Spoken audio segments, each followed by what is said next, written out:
Hey, this is Derek, and I just wanted to give a quick update on this lawsuit that was filed last week by generative music AI tool Suno against the major labels. Suno is using the argument of fair use that they're able to go just scrape all the publicly available material on the internet to train their AI model for generating music. And this is clearly an abuse of the fair use argument. Proponents of that argument basically are saying that, hey, humans can learn for free, so therefore AI can learn for free. There's a bunch of arguments that they try and use to support this. We all know that humans also pay to go to universities, we pay to take courses, we pay to learn. And so AI needs to also pay to learn.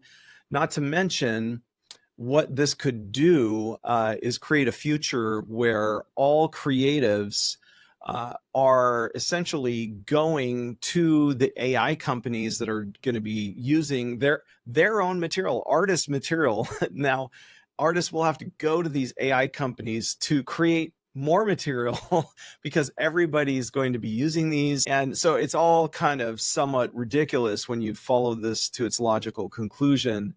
And so many talk about the idea of ethical training in AI, which means that you have a data set that is used with known content creators, and those content creators have opted in, knowingly opted in to train the model.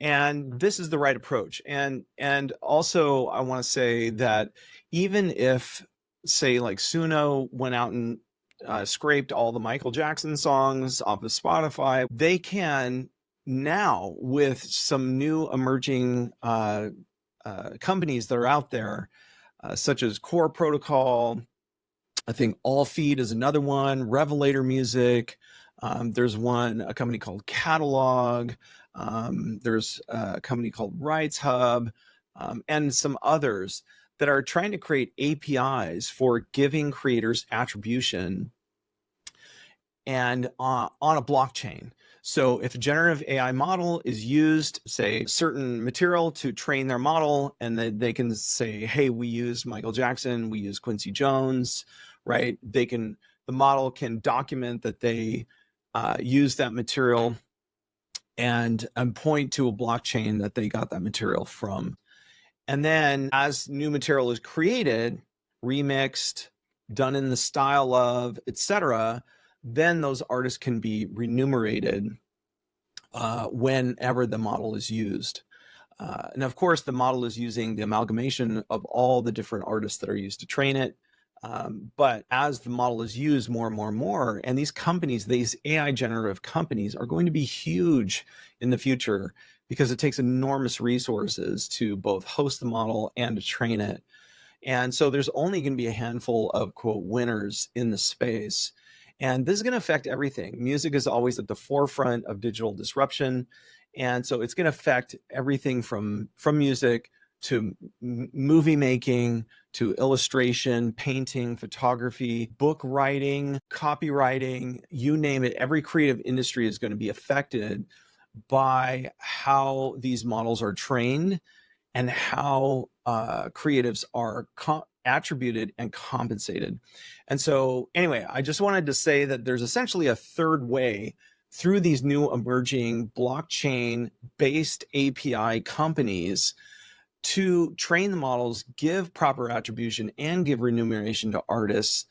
And this is what I'm calling the third way. And so there's going to be endless lawsuits in this space, in the generative AI space, and those who are creating models. And so these companies are going to continue to get sued into oblivion until they embrace this third way attribution provided by these companies. And I feel like they're not getting enough press. They're not getting enough attention from the AI community. And so I think everybody needs to take a look at what these companies are doing. And I think it's amazing. So, all right. So hopefully that's a useful thought for the day. And look on my timeline for more information about these companies and more updates about where AI is going and where the creative industries are going.